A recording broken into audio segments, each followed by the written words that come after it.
새벽 6시 마을 골목 사이로 낡은 손수레 바퀴 소리가 굴러갔습니다.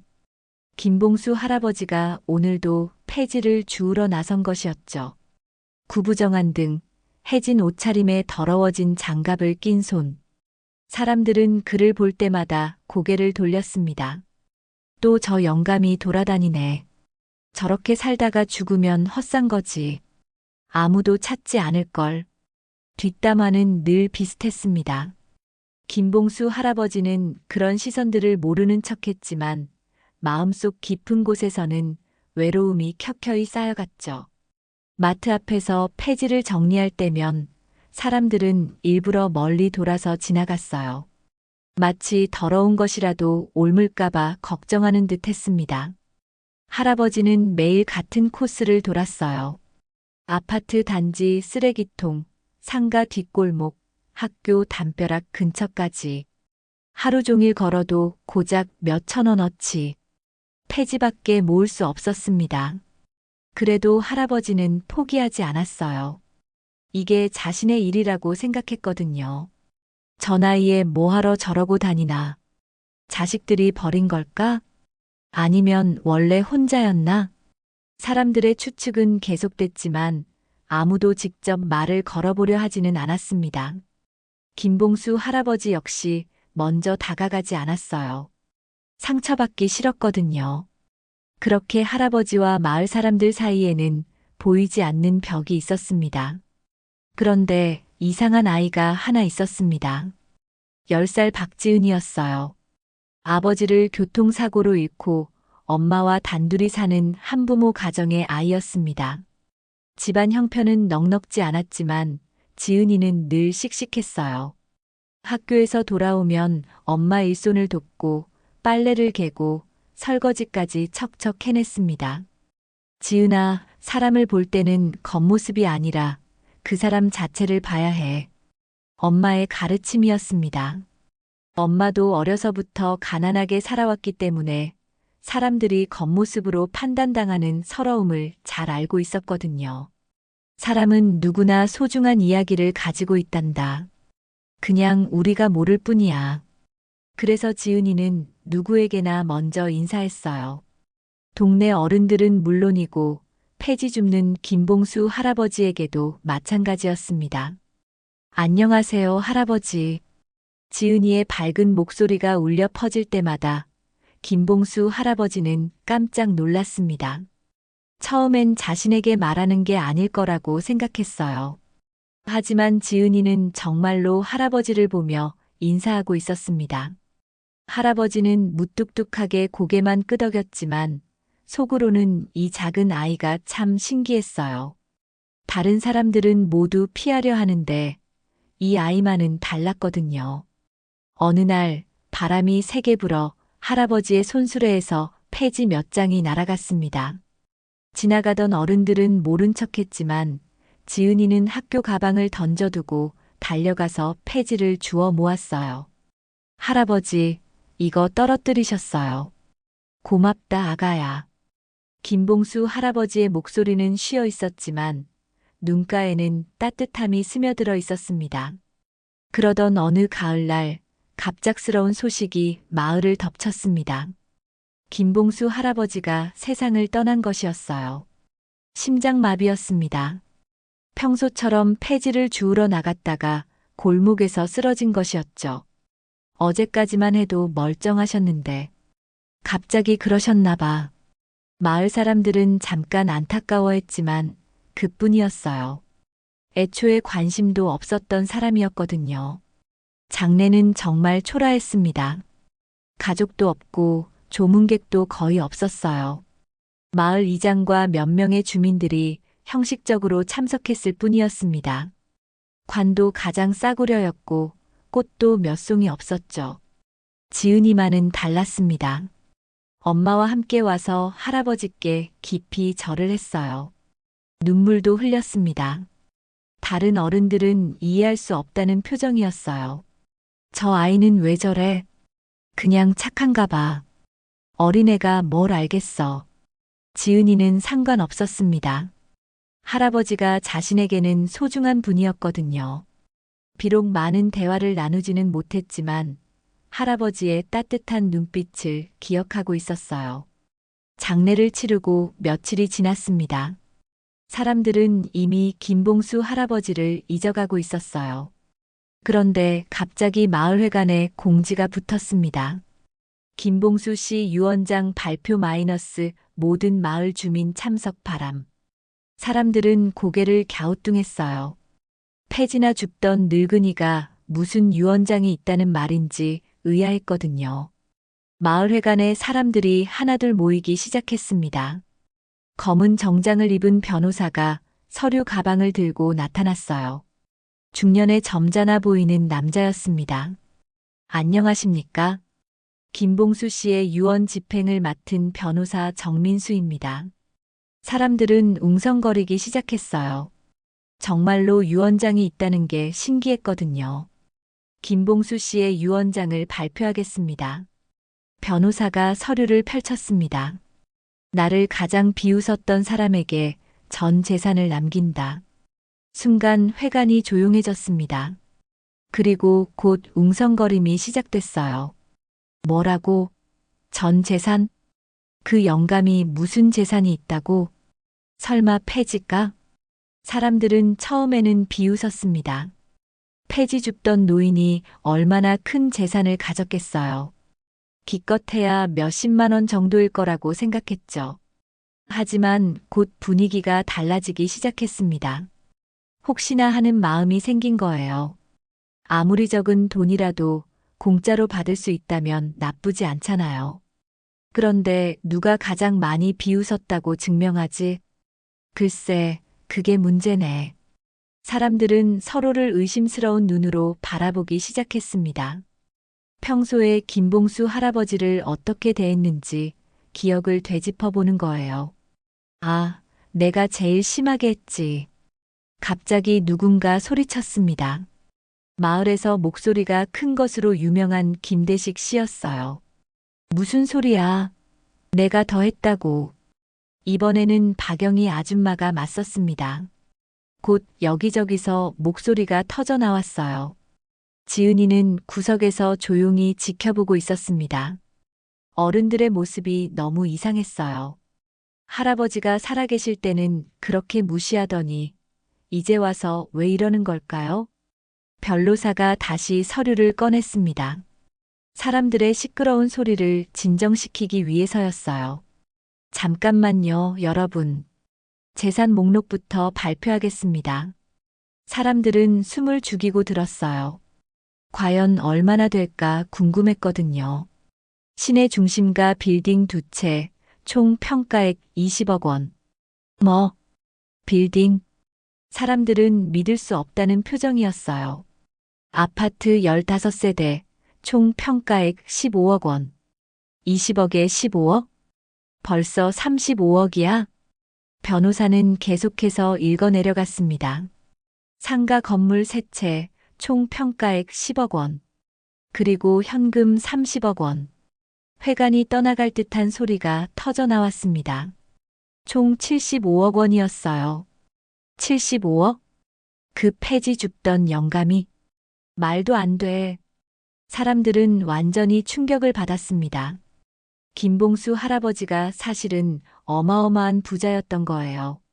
젊은 시절 막리를 하면서도 아껴 모은 돈으로 하나둘씩 부동산을 샀고 세월이 흐르면서 그 가치가 하늘 높이 뛴 것이었습니다. 그럼 왜 폐지를 주었을까? 습관이었나 봐. 가난하게 살던 버릇이. 아니면 구두쇠였거나. 하지만 이제 그런 건 중요하지 않았어요. 75억이라는 천문학적인 숫자 앞에서 사람들의 탐욕은 폭발했습니다. 내가 정말 제일 심하게 비웃었다고. 거짓말. 나야 나. 증인도 있어. 내가 맨날 저 영감 욕했다고. 평소에 점잖던 사람들까지 나서기 시작했어요. 심지어 김봉수 할아버지와 별로 접촉도 없던 사람들까지 자신이 가장 할아버지를 무시했다며 목소리를 높였습니다. 마을회관은 완전히 아수라장이 되었습니다. 75억이라는 거액 앞에서 사람들의 추한 본성이 모두 드러난 것이었어요. 내가 증명해 줄게. 김대식이 맨날 저 영감 보고 거지라고 했어. 아니야. 박영희가 더 했다니까. 쓰레기 같다고도 했고. 서로 다른 사람을 끌어내리려고 필사적이었습니다. 평소에 이웃사촌이라며 화목하게 지내던 사람들이 원수가 되어버렸어요. 나는 김봉수 영감이 지나갈 때마다 침을 뱉었어. 나는 쓰레기를 던졌다고. 나는 아예 경찰서에 신고까지 했어. 거짓말도 서슴지 않았습니다. 75억을 받기 위해서라면 뭐든 할 준비가 되어 있었거든요. 지은이는 그 모습을 보며 마음이 아팠어요. 어른들이 왜 이렇게 변해버린 걸까요? 할아버지가 그렇게 많은 돈을 가지고 계셨다면 왜 그렇게 외롭게 사셨을까요? 왜 아무도 할아버지의 진짜 모습을 보려 하지 않았을까요? 엄마, 어른들이 왜 저래요? 지은아, 돈 앞에서는 사람이 변하기도 해. 하지만 넌 그러면 안 된다. 엄마도 마음이 착잡했어요. 평소에 알고 지내던 이웃들의 이런 모습을 보니 실망스러웠거든요. 1시간이 넘게 소란이 계속되었습니다. 변로사도 진땀을 흘리며 사람들을 말렸지만 아무도 들으려 하지 않았어요. 75억이라는 돈에 완전히 미쳐버린 것 같았습니다. 제발 진정하세요. 아직 끝나지 않았습니다. 변호사가 큰 소리로 외쳤어요. 그제야 사람들이 조금씩 조용해졌습니다. 여러분, 중요한 말씀을 드려야 합니다. 변호사의 표정이 진지해졌어요. 뭔가 더 있다는 뜻이었죠. 사실 방금 전 읽어드린 것은 가짜 유언장입니다. 뭐라고? 가짜? 무슨 소리야? 사람들은 완전히 당황했습니다. 1시간 넘게 싸웠는데 가짜라니. 김봉수 씨께서 사람들의 반응을 보기 위해 일부러 만들어 두신 겁니다. 그럼 진짜는? 진짜 유언장이 따로 있습니다. 변호사가 새로운 봉투를 꺼냈어요. 사람들의 시선이 모두 그곳에 집중되었습니다. 이번에는 정말일까요? 김봉수 씨의 진짜 유언장을 읽겠습니다. 변호사가 천천히 봉투를 뜯었어요. 회가 나는 숨소리조차 들리지 않을 정도로 조용했습니다. 나는 평생 사람들의 시선을 받으며 살았습니다. 대부분은 무시와 조롱이었죠. 하지만 단 한 명, 나를 한 사람의 인격체로 대해준 아이가 있었습니다. 사람들은 긴장한 채로 들었어요. 그 아이는 나이도 어리고 집안 사정도 넉넉하지 않았지만 누구보다 따뜻한 마음을 가지고 있었습니다. 매일 인사를 해주고 내가 흘린 폐지를 주워주기도 했죠. 지은이는 가슴이 두근거리기 시작했어요. 설마 자신 얘기인 걸까요? 나를 무시하지 않고 늘 인사하며 예의를 지킨 그 소녀, 박지은에게 전 재산을 남깁니다. 순간 마을회관이 조용해졌습니다. 모든 사람이 뒤를 돌아보았어요. 그곳에는 작은 소녀 지은이가 서 있었습니다. 해시태그 8장 마이너스 진짜 상속자. 지은이, 저 아이가 10살짜리가 75억을 사람들은 믿을 수 없다는 표정이었어요. 자신들이 그렇게 애써서 차지하려던 재산이 10살짜리 아이에게 넘어간다니. 지은이 역시 깜짝 놀랐습니다. 자신이 할아버지의 유일한 상속자였다는 사실을 전혀 예상하지 못했거든요. 그저 할아버지께 인사드리는 게 당연하다고 생각했을 뿐이었는데요. 할아버지가 정말로 저를 지은이의 눈가에 눈물이 맺혔습니다. 할아버지가 자신의 작은 친절을 그렇게 크게 생각해 주셨다는 게 고마우면서도 슬펐어요. 할아버지가 얼마나 외로우셨을까 싶었거든요. 유언장에는 더 있습니다. 변호사가 계속 읽었어요. 이 아이는 나에게 세상에서 유일한 희망이었습니다. 다른 사람들이 모두 나를 피할 때 이 아이만은 따뜻하게 대해주었죠. 그 마음이 얼마나 고마웠는지 모릅니다. 사람들은 부끄러웠습니다. 자신들이 그동안 김봉수 할아버지를 어떻게 대했는지 떠올랐거든요. 이 재산이 지은이에게 도움이 되기를 바랍니다. 그리고 이 아이가 자라서도 지금처럼 따뜻한 마음을 잃지 않기를 바랍니다. 지은이는 울음을 터뜨렸어요. 할아버지의 마지막 말씀이 너무나 따뜻했거든요. 감사해요, 할아버지. 지은이가 하늘을 올려다보며 중얼거렸습니다. 할아버지가 어딘가에서 자신을 지켜보고 계실 것 같았어요. 사람들은 어떻게 반응해야 할지 몰랐습니다. 75억을 놓쳤다는 아쉬움도 있었지만 한편으로는 자신들의 추한 모습이 부끄러웠어요. 며칠 뒤 지은이의 집 앞에는 기자들이 몰려들었습니다. 10살 소녀가 75억 원을 상속받았다는 소식이 전국에 퍼진 것이었어요. 지은아, 이 큰 재산을 어떻게 쓸 생각이니? 기자의 질문에 지은이는 잠시 생각했습니다. 엄마와도 많은 이야기를 나눴거든요. 그리고 또렷한 목소리로 말했어요. 저와 같은 한부모 가정 아이들을 돕고 싶어요. 아빠 없이 살아가는 게 얼마나 힘든지 잘 알거든요. 그리고 할아버지처럼 외롭게 사시는 독거 어르신들도 도와드리고 싶습니다. 기자들은 감동했습니다. 10살 아이의 입에서 나온 말이라고는 믿기지 않을 정도로 성숙했거든요. 복지재단을 만들어서 제가 받은 이 따뜻함을 더 많은 분들께 나누고 싶어요.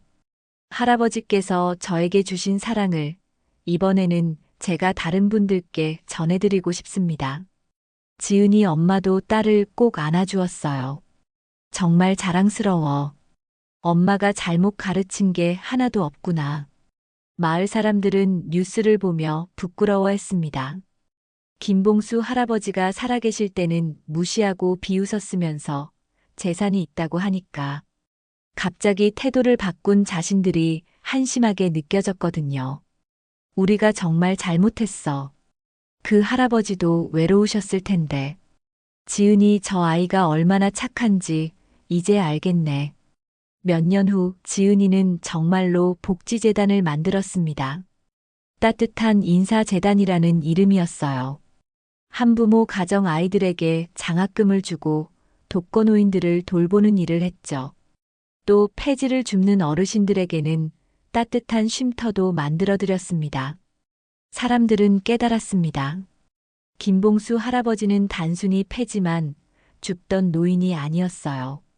진짜 가치를 알아보는 눈을 가진 현명한 분이었죠. 그리고 그 가치를 알아본 건 작은 소녀뿐이었습니다.